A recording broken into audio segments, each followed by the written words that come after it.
자, 정치경제 기초편. 기초부터 설명을 안 하면은 제가 앞으로 설명하는 것들을 들으면 마치 음모론처럼 느껴져요. 이전부터 그런 것들이 있었는데 깊은 걸 설명하다 보면 이전 걸 없이 단계 없이 그냥 들으면은 이해가 안 되는 게 문제가 아니라 진짜 세상이 이렇게 돌아간다고? 라는 음모론처럼 느껴집니다. 그래서 기초를 보통 설명을 하거든요. 네, 핵심 컴포넌트를 설명하다 보면 문제가 뭐냐면은 너무 길어져요. 그래서 이것도 원래 처음에 뭐 적었냐면 채권 적었어요. 근데 채권 기초를 설명하려고 하다 보니까 너무나도 복잡한 거야. 그리고 너무 길어지는 거야. 그래서 조금 시작점을 바꿨습니다. 그리고 채권에 대해서는 그냥 AI 컴포넌트를 몇 개 제공을 해드릴 테니까 AI 가지고 그걸 따로 공부하시는 걸로 하고 넘어가도록 하겠습니다. 그럼 AI가 알아서 잘 설명해 줄 거예요. 네. 복합적으로 활용해서 기술을 잘 활용해서 한번 진행해 봅시다. 우리의 생존을 높여 봅시다. 자, 그러면 공적 기관의 유동성 정책과 세 종류의 인플레이션에 의해 오늘 주제인데, 유동성 정책 크게 정부 쪽에서 하는 행정부와 의회 재정 정책 피스칼 팔리시가 있고요. 그 다음에 중앙은행의 통화정책, 머니터리 팔레시가 있습니다. 지난 기간 동안 많은 양적 완화나 그런 것들은 여기에 속하는 것들이었죠. 그래서 사실상 경제를 공부한다고 하는 거는 행정부와 중앙은행의 경제 방향을 보고 리스크 대비 수익률을 시장에서 계산해가지고 적절한 포지션을 어디에 취하는가, 여기까지가 우리가 보통 일반적으로 쓰는 경제입니다. 우리는 이제 경제학을 목적으로 하는 게 아니라 시장에서 어떻게 우리가 살아가야 되느냐, 이걸 목적으로 하는 것이기 때문에. 근데 근본적으로 착각하지 말아야 될 건요, 경제정책의 일부들인 거지 경제정책 자체가 아니에요. 이건 유동성 정책인 거고, 유동성 정책 외에 정부가 예를 들어 규제를 한다거나 아니면 안보적인 이유로 집중 투자를 한다거나 이런 식으로 여러 가지 제도를 바꿀 수가 있고 시장의 규칙을 바꿀 수가 있습니다. 그런 것처럼 이건 정책 중에 하나인 거지 경제 정책 자체가 아니라는 점을 기억하시기 바랍니다. 그래서 기본적으로 숫자와 고통을 조율하면서 진행을 하고, 문재인 말기와 바이든 말기를 기억해 보시면요, 인플레이션으로 고통스럽고 일자리는 파괴되고 있는데 경제는 너무나도 좋다, 숫자적인 이야기를 하거든요. 근데 문재인 이재명은 잘한다는 식으로 X86이 또 이야기하고 있습니다. 이게 왜 그러냐면 X86에겐 자산이 뻥튀기가 되고 있고 고통이 없는 거예요. 그리고 정년 연장이 되고 있고 호봉제가 좀 더 유지가 되고 있고 국민연금 부담을 청년에게 떠넘기고 있고, 근데 그걸 그대로 받고 있는 사람은 자산이 없는 청년들이고 일자리가 점점 없어지고 있는 청년들이고, 그리고 국민연금을 내야 되는 청년들이기 때문에, 즉 부동산으로 대박을 낸 통화량의 수혜자들은 너무나도 좋다, 이 방식으로 자신들의 이익을 가지고 있고요. 지금 현재 X86들 보면은 이재명이 너무 잘한다 이렇게 이야기할걸요. 그리고 민주노총이 노랑봉투법의 수혜자인 것처럼 그냥 루팅을 하고 있는 입장에서는 정부가 대신 루팅을 해주니까 죄책감도 없어요. 너무나도 잘 돌아간다라고 합니다. 이걸 명확히 알아서 이 착취 압제자다, 루터다 라는 걸 명확히 인지하고 이야기를 해야 되는 겁니다. 그리고 여기에 같은 루팅으로 들어가는 자산이 없는데 루팅을 하는 족속들이 있거든요. 이거 장기적으로 부동산이란 게 수익성 자산이 아니잖아요, 결국에는. 그러다 보면 결국에 터져요. 그럼 스스로 자살하겠다는데 이걸 또 설명을 하고 앉아 있습니다. 심지어 이들은 거짓 선동을 하면서 우리들을 자신들의 지지자와 같은 개돼지로 보는 행위로 대우하고 있습니다. 왜 자살하겠다는 건 말입니까? 그냥 죽게 두십시오. 그럼 여러분들은 뭘 해야 된다? 생존하는 데 집중을 해야 됩니다.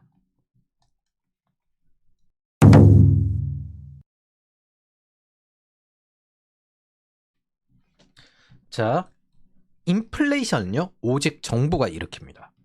인플레이션은 크게 세 가지예요. 수요 과잉 인플레이션, 공급 부정 인플레이션, 임금 상승 인플레이션. 이 밑에 2번, 3번은 1번이 되지 않으면 일어날 수가 없습니다. 무조건 1번 이후에 파생할 수 있는 퍼포먼스가 2번, 3번입니다.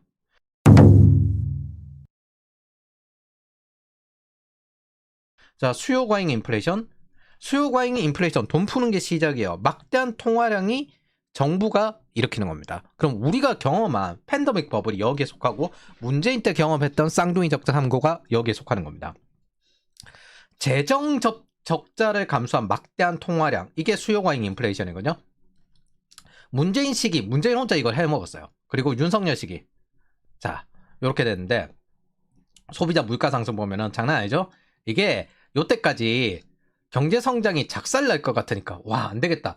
기재부, 이 문재인이 원래 MB 때부터 뭘로 정치 활동을 했냐면은 재정이 저 국가 부채가 저렇게 많이 늘어나면 안 된다. 아니다. GDP 대비 국가 부채이기 때문에 충분히 괜찮다. 이걸로 싸워왔거든요.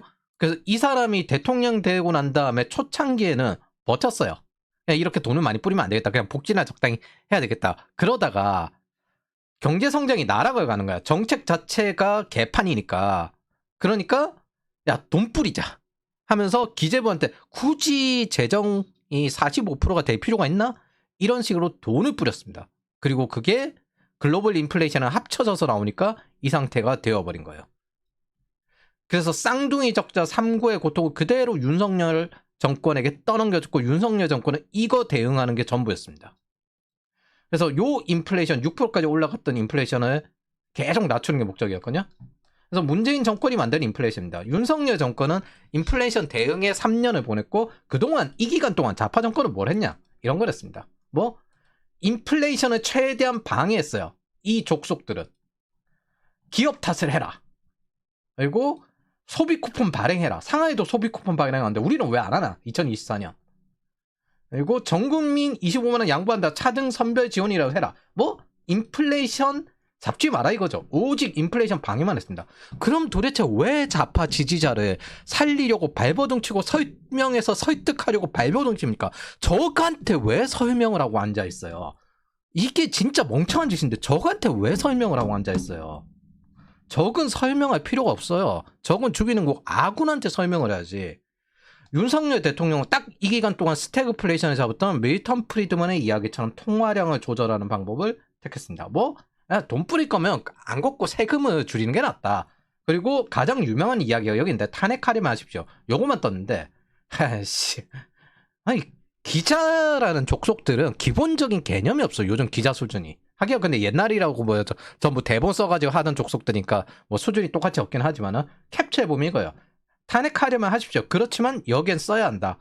그러나 재정을 더 늘리면 물가 때문에 또 서민들이 죽는다. 즉 재정을 안 늘리고 필요한 데만 쓰겠다.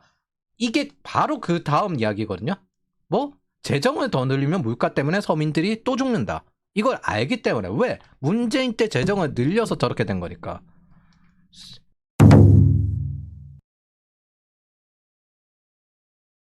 이게 제 개인적인 불만이기도 합니다. 솔직히 대단히 불만인 게 서민들이 자살하고 싶다고 하는데 왜 자살하게 두는 좋은 구조조정을 버리고 그냥 둡니까? 이게 증명되었어요. 이게 보수 코퍼러티즘인데 이게 원래 영국의 귀족주의를 끝까지 유지하기 위해서 만들어진 개념이거든요. 황금률 전략. 우리가 다 같이 공동체 아니냐? 문명 공동체다. 다 같이 잘 가보자. 아니 쟤들 좀 부족해도 잘 계몽시키고 잘 키워가지고 가보자. 그냥 죽게 두는 게 맞아요. 지금 보십시오. 인플레이션의 최대 고통 계층은 누구냐면 저 배급인, 자영업자, B2C 문화예술 소비 요쪽 계통입니다.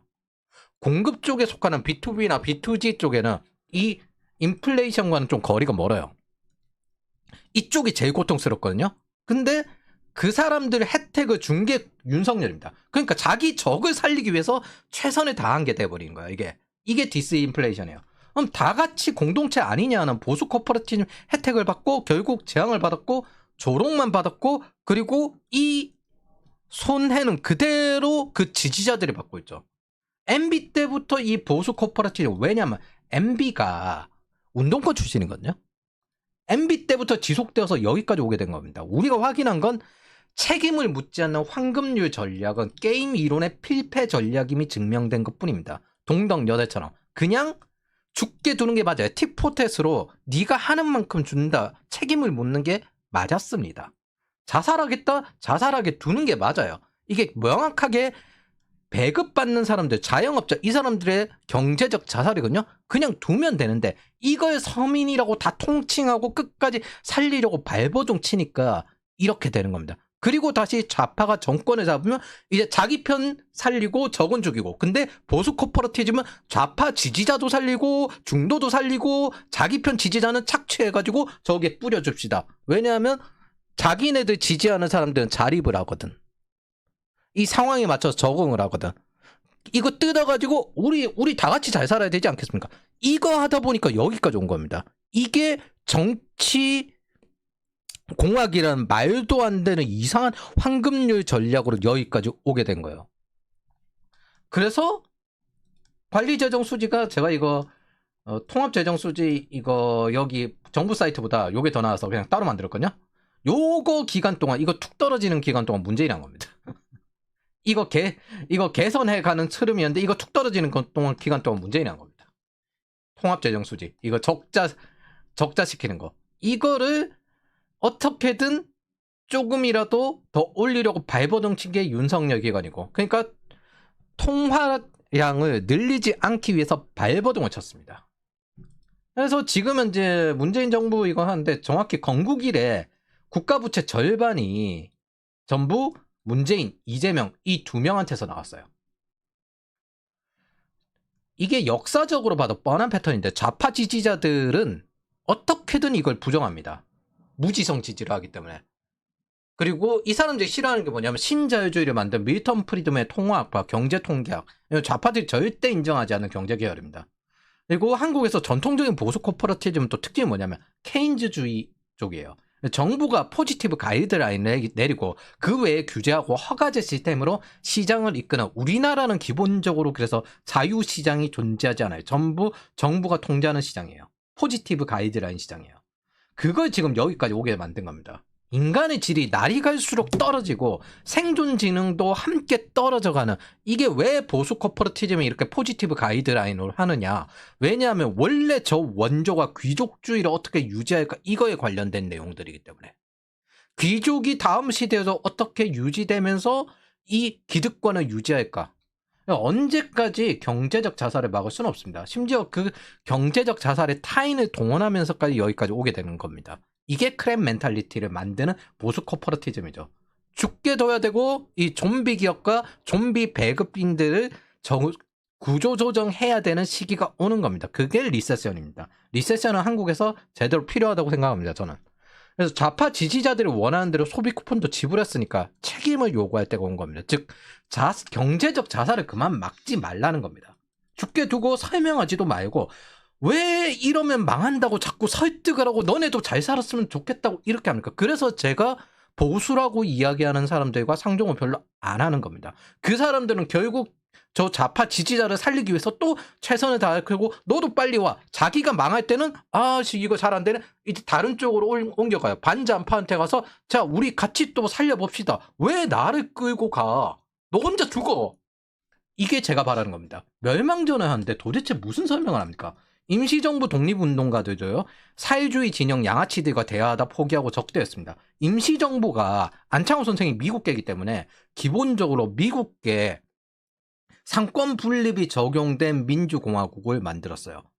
이게 무슨 뜻이냐면 미국에서 초창기에 구현된 게 삼권 분립이거든요. 이게 다른 나라에서 구현이 안 됐어요. 즉 미국식 제도를 그렇게 가져와가지고 미국처럼 하려고 했는데 사회주의 진영이 들어와가지고 전부 사회주의 하자, 그거에서 갈라서서 나간 겁니다. 요즘은 얘네들도 독립운동가라고 인정하던데 얘들 대한민국 독립하는데 도움 안 됐습니다. 얘들은 북한 수립 정권에 도움을 줬고 무엇보다도 6.25 때 같이 첫 들어와가지고 인민재판한 족속입니다. 그러니까 그걸 또 뭐라고 해요? 적이라고 하는 게 아니라 민족의 비극이라고 했죠. 그때 같이 반대해서 싸운 사람들이 임시정부 독립운동가들이거든요.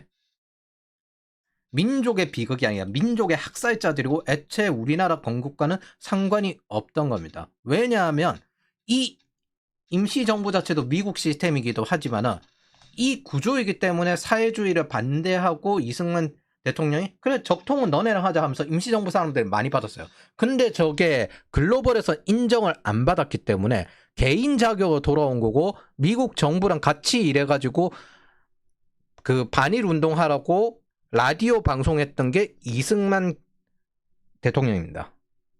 그래서 거기서부터 건국을 했고 우리는 기본적으로 조선시대에서 넘어온 것이기 때문에 왕권 국가는요. 개개인의 소유권이 없어요. 기본적으로. 모든 게 왕의 소유권이고 순종이 마지막까지 나라를 넘기면서 일본에게 그 최대한 요구한 게 뭐냐면은 이씨 왕가 대우권이었습니다.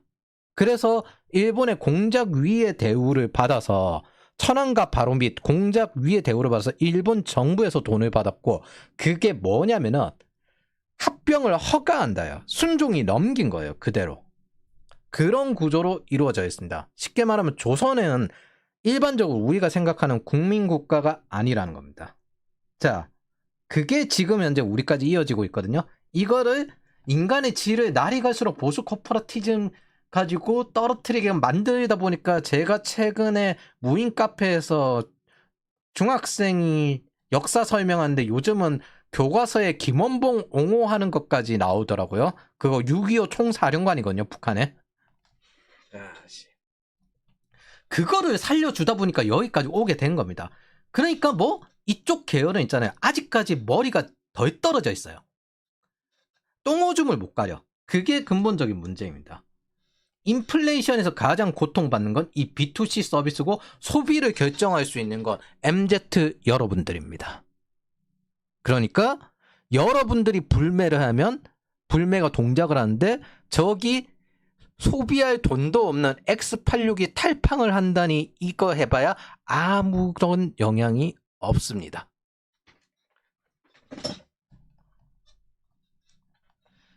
자, 멸망전을 할 거면은 이걸 기억하십시오. 벤자민 프랭클린이 말한 join or die, 합류하거나 죽거나 둘 중 하나입니다. 근데 보수 코퍼러티즘은 최대한 배제하십시오.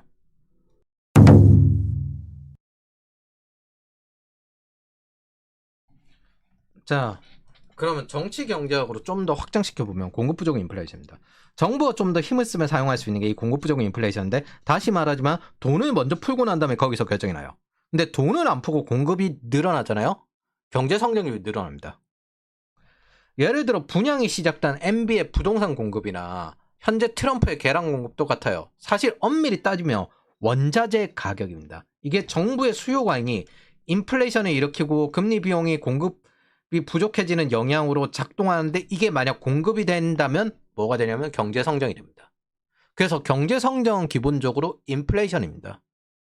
즉, 이 공급이 어떻게 진행이 되느냐 여부에 따라서 돈 푼 게 효과가 있느냐 없느냐 결정이 나는 거고, 뭐 트럼프가 지금 현재 돈을 안 풀고 있는데 경제 성장률이 확 튀어오르잖아요. 이런 제도를 조정하고 공급을 최대한 늘리려고 노력하는 게 정부가 좀 더 힘을 쓸 수 있는 부분입니다. 기업은 일반적으로 인플레이션이 났을 때 이익 보존 손실 방지를 해서 가격을 전가해야 되지만 정부는 여러 가지 때때로 공급을 늘리거나 통제해서 이 부담을 줄여줄 수도 있고 혹은 부담을 늘릴 수도 있습니다. MB는 민간 자금으로 부동산 공급을 택했고요. 트럼프는 계란을 수입했습니다. 윤석열 정권은 공급을 늘리지 못하는 상황이었습니다. 당시에 수혜주 운항을 맞춰가지고 전자제품 비용 상승이 있었는데 기업을 압박해서 가격을 올리지 못하겠습니다. 특히 이런 가격 통제 정책이 보수 코퍼러티즘의 특징인데 한국에 자주 나옵니다. 과자의 질소가 늘어나는 것도 인기 때문에 만들어진 현상이고요. 그래서 뭐 식품업계 뭐 이런 식으로 MBC 억제는 안 돼. 긴급 농축산물 가격 안정 무제한 무기한 투입. 이거 좌파 정부의 문제점은 뭐냐면은 좌파 정부는 자기네들이 돈을 풀면서 가격 통제를 하고요. 그 다음에 보수 정부는 자기네들이 돈을 안 풀면서 가격 통제를 합니다. 뭐 정치공학적인 접근이죠. 트럼프 기간 동안 계란 주방 물가에 가장 큰 영향을 받은 거 보면은 트럼프 기간 동안 가격 통제를 한 게 아니라 한국에 최대한 계란을 사가지고 미국에 공급했거든요. 저 공급량을 늘리기 위해서 조류 독감 때문에 계란 가격이 올라갔는데 계란이 거의 모든 식품에 다 쓰이기 때문에 이 주방 물가에 가장 큰 영향이 큰 이 계란 가격과 에너지 물가를 낮추기 위해서 발버둥을 쳤습니다. 정부가 제도를 조정해서 공급의 규제를 최대한 없애주는 방법이 장기적으로 최상의 방향입니다. 근데 이 과정은 결국에는 소득 증대로 이어져서 장기적으로 해결이 되는데 우리는 이미 MB 시기의 부동산을 보았죠. MB 시기 부동산이 이렇게 완만히 하락을 했고 그 다음 박근혜 정권 때 완만히 상승을 한 게 보입니다. 뭐야? MB 시기에 뭐 문재인 정권 시기에는 엄청나게 돈이 풀려가지고 이렇게 부동산이 오른 거다 헛소리 하는데 노무현 정권 시기는 그럼 뭔데요? 그냥 똑같은 정책을 했으면 똑같은 결과가 나오는 겁니다. 이재명 정부가 지금 현재 짧은 기간 내에 제일 빠르게 오르고 있죠. 자, 그리고 돈 풀어서 그렇다고 하는데 달러 인덱스가 2008년 때 지금 현재 90인데 달러 인덱스가 2008년에서 2015년까지 70, 80이었습니다. 돈을 제일 많이 풀었기 때문에 2008년에서 2015년까지 70, 80이 달러 인덱스였습니다. 그러니까 돈은 이때 더 풀었어요. 그 양적 완화 시기가 저 시기입니다. 미국 같은 경우도 보통 좌파 정권이 들어왔을 때 달러 인덱스가 떨어지고요. 달러 화폐 가치가 떨어지고 우파 정권이 올라왔을 때 강달러를 하려고 합니다. 그래서 지금 트럼프가 강달러를 지금 복구하려고 발버둥을 치고 있죠. 공급이 가능하기만 하면 수요를 이깁니다. 그러면 그때부터는 경제 성장으로 전환할 수 있어요. 그 수요를. 근데 공급은 불가능한데 수요가 늘어나면요. 가격은 폭등합니다.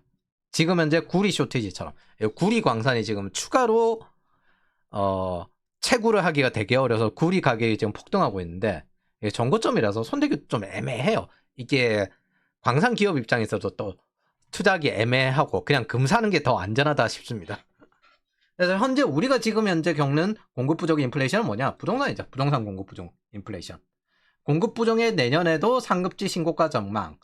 이게 뭐냐면 오바마 때랑 같은데 돈은 풀어야 되는데 오바마가 돈을 풀었잖아요. 그러면 이건 물가를 낮춰야 되는데 물가를 어디서 낮추냐? 중국을 파트너 삼아서 중국에서 수입해서 낮췄습니다. 즉 클린턴 때 물가 낮춘 것도 중국을 파트너 삼아서 수입해서 물가를 낮춘 거고 오바마 때도 똑같아요.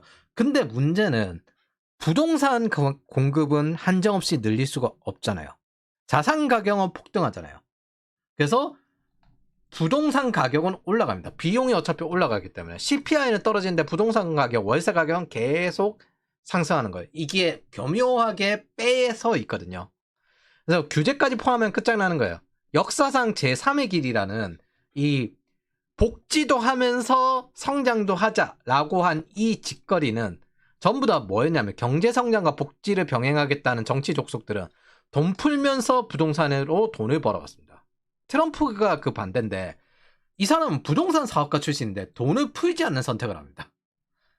그래서 이 좌파 정권들은 부동산이 돈을 풀면 폭등한다는 건 매우 잘 알고 거기에 부동산 뭐 거래하는 이제 중개업자가 전부 40, 50대인데 얼마나 잘 알겠습니까? 클린턴의 화이트워터 사건, 토니 블러의 부동산 사업 전부 다 뭐 부동산 사업으로 자기네들이 정책적으로 돈 벌어가지고 돈 잘 벌어왔죠. 사과도 남탓도 똑같고 이거 뭐 지금 현재 들어오는 거 보십시오. 부동산 자기네들이 규제해놓는데 자기들만 먹겠다는 거죠. 이런 식으로 뭐 나중 대신 선물 대신 증여 대신 지금 금감원장이죠. 선거 대신 세제 대신 그리고 공급 부족한 게 하나 더 있습니다. 전기입니다. 전라특별 배급도의 신재생 에너지와 원전 출력 통제 그리고 송전망 추가 만드는 걸 통제하는 거 이거 전부 전기세 상승으로 갑니다. 전기세 상승하면 좌파라고 찍을 수도 있는데 정확하게 전라도라고 찍으면 돼요. 전라특별 배급도가 저 전국의 전기세를 상승시킨다. 이렇게 찍으면 됩니다. 이거 목적이 경상북도 죽이기거든요. 그래서 이 송배정만 출력 제어를 왜 하냐? 얘네들이 신재생 에너지를 무한히 정부 돈 받아가지고 만들었기 때문에 송배전망이 포화됐어요. 그래서 스페인처럼 저게 전체 셧다운이 될 위험이 있어가지고 뭘 하냐면 원전 출력 제어를 합니다. 근데 원전 출력 제어를 하면은 원전이 점점 위험해질 수 있거든요. 원전은 출력이 이 정도 될 거라고 가정하고 만든 것이기 때문에. 그래서 지금 현재 이 전력 가격을 낮추고 싶으면 전라특별 배급도의 신재생 에너지 산단을 죽여버리고 석탄 화력을 다시 살리면 됩니다. 아예 전라도 전력망을 외부와 차단시켜서 니네들끼리 정전되라고 하든가 이렇게 하지 않는 이상 지금 이거 해결 안 나요. 그러니까 이건 누가 죽느냐 이 싸움입니다. 멸망전을 하는데 저기에 보수 코퍼러티즘이 튀어나와가지고 좌파도 잘 살았으면 좋겠다. 저는 그런 사람들 다 혐오합니다.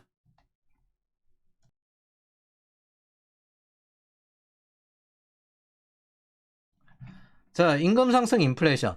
요게 둘 다 되면요. 수요 과잉 인플레이션으로 공급 부족 인플레이션까지 공급을 멈추는 것까지 둘 다 되면요.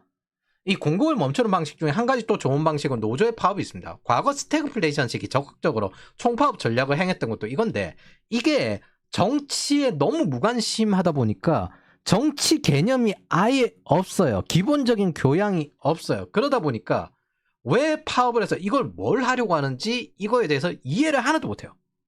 총파업의 등살에 못 이겨서 외국의 공장을 만들어서 물자를 받았을 때 하나의 정점이 생겼습니다. 장점이 생겼다. 자국 내 총파업에 대해서 의존성이 덜하다는 겁니다.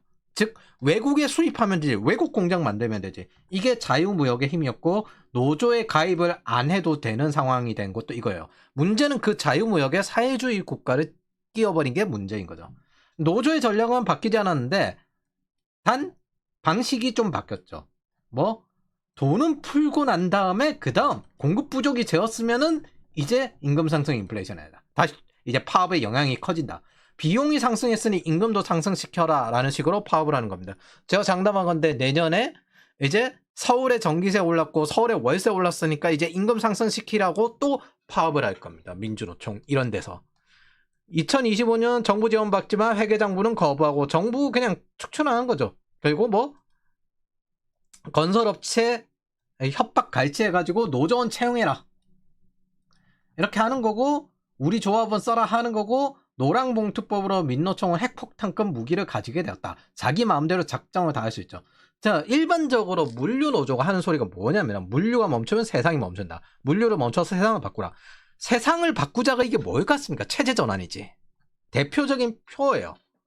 물류공학은 기본적으로 물가 하락에 기여하는 게 존재 목적입니다. 이게 구현되는 게 아마존 효과입니다. 즉 쿠팡 같은 공급망과 배송망이 물가 하락에 구현이 돼요. 근데 자기네들 노조 안에 들어오지 않은 쿠팡 노조가 있으니까 마음에 안 드는 거예요. 그래서 매번 쿠팡 물류 상고에 가가지고 폭력 사태 일으키려고 했던 게 저 물류 노조들입니다. 이 물가 하락은요, 노조들이 파업을 하고 장기적으로 마르크스 공황론을 만드는데 대단히 불리한 게 유리한 상황을 만듭니다. 자, 고쳤습니다. 그래서 대단히 유리한 상황을 만듭니다. 돈이 풀렸을 때 거기에 생산성이 공급되어 버리면은 경제성장이 되니까 그걸 막는 거예요.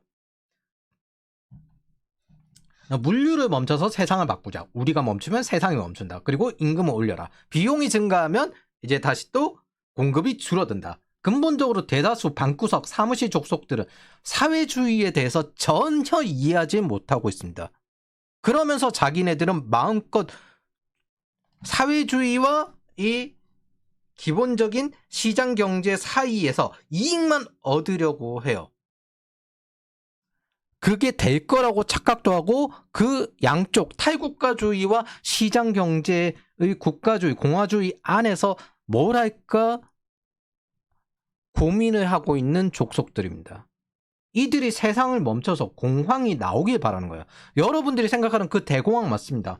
마르크스 세계관의 공황론을 끝해요. 만약 이 공황론을 부정하면요, 마르크스 레닌 계열, 중국, 그 다음에 옛날 소련 계열에서는 수정주의자가 됩니다. 이 수정주의자에 속하는 게 유로 커뮤니즘, 독일 사민주의, 그리고 제3의 같은 족속들이에요.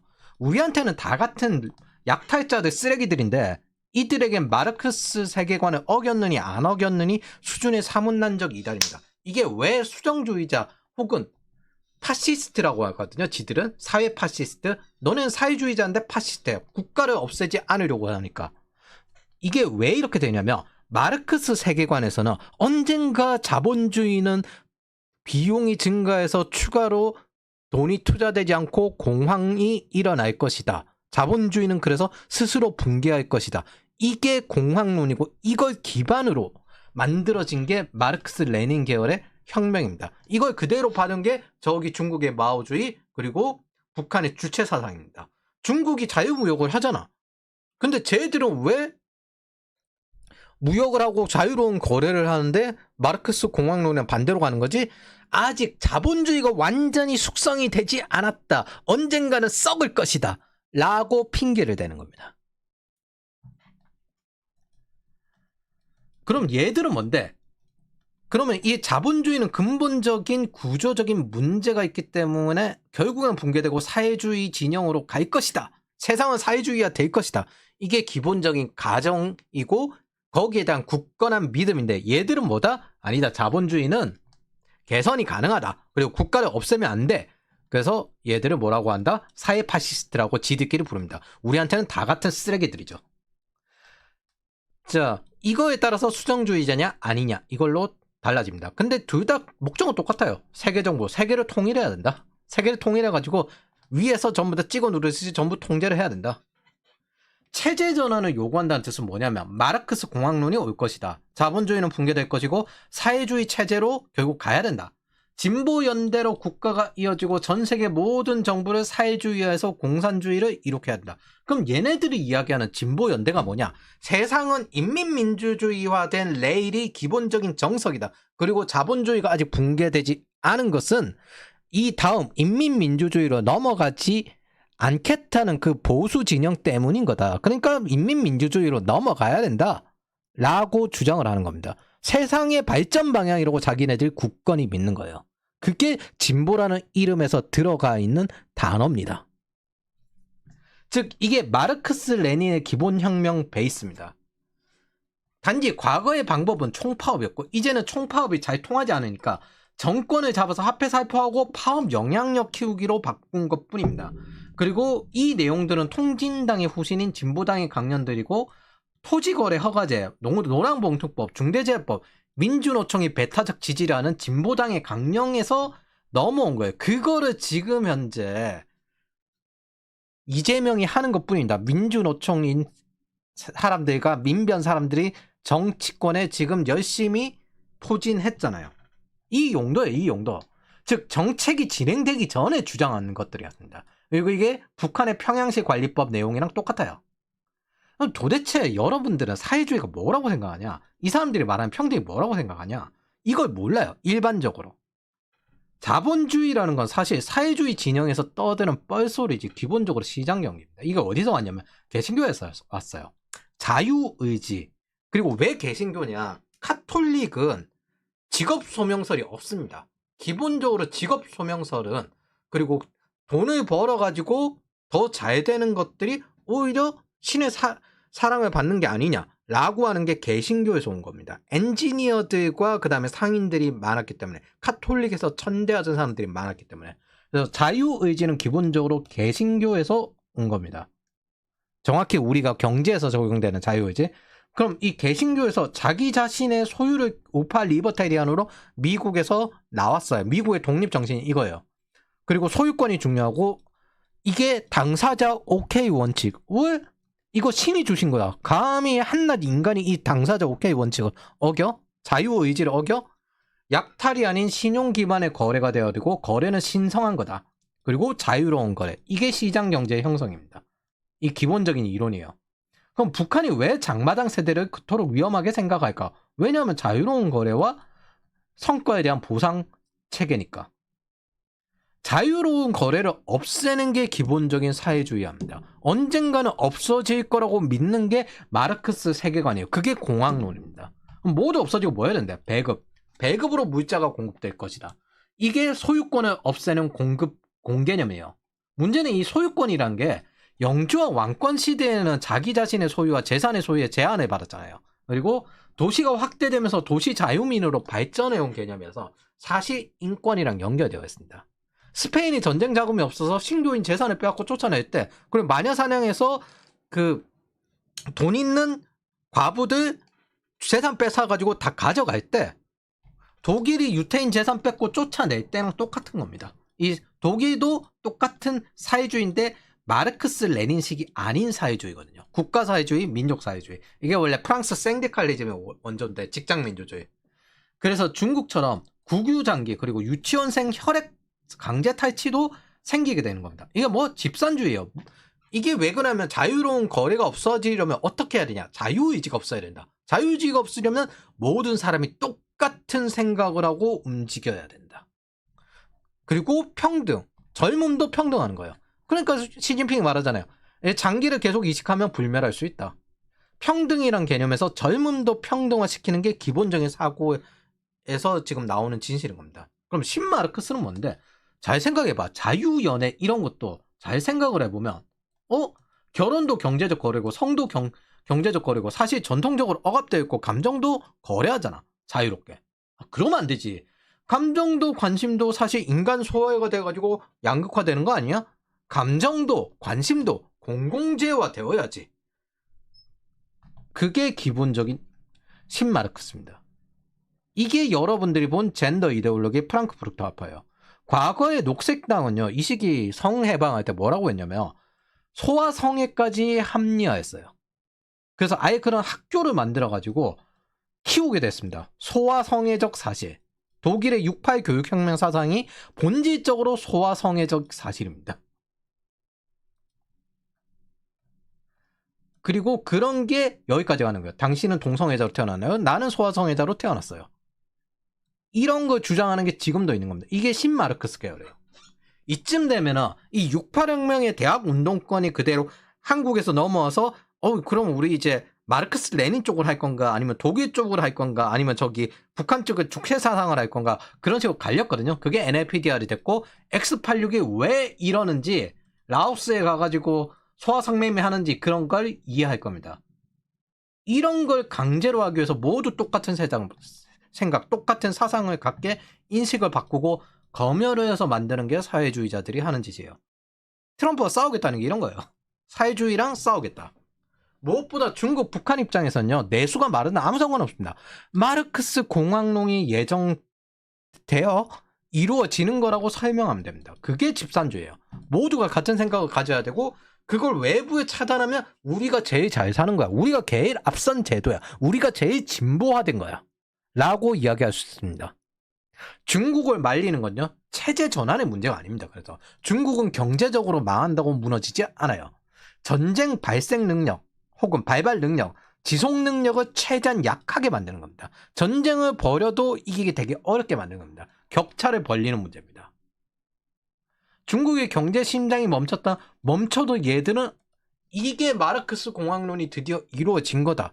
이렇게 이야기할 수 있고 얘네들은 공산당 가입자만 1억 명이고 그 가족이 3명만 쳐도 4억 명입니다. 그럼 중국 인구가 지금 8억이라는데 절반 정도는 공산당, 즉 집산주의화 된 상태라고 생각을 하시면 됩니다. 미안하지만 인류는요. 단 한 번도 정치가 경제가 정치에 서로 영향을 주고받지 않은 적이 없습니다. 밀턴 프리드먼은 이게 분리될수록 유리하다고 했지만 결국 순진한 황금률 전략이었고 확인한 건 경제통계학상 통화량의 인플레이션 자산가격 폭등을 부른다는 겁니다. 우리는 신자유주의에 적응한 좌파 지지자들의 재앙 속에서 다음 시대를 준비해야 되는 거고요. 정치 경제학화된 시대에 대응을 해야 됩니다. 다시 쌍둥이 적자 3고를 대비하십시오. 그리고 문재인 말기와 같은 일을 하면 같은 결과가 올 건데 이게 사이클이 2번째잖아요. 정확히는 3번째인가? 노무현까지 생각하면 더 세게 올 겁니다. 사이클은 반복이 될수록 더 세게 오거든요. 근데 방향성이 일관되게 사회주의 방향으로 나아갔잖아요. 그 대가를 보게 될 겁니다. 자, 우리는 사회주의와 싸워야 하는 시기가 될 거고 우리는 정치적 기준이 변화하는 상황에 처하게 될 겁니다.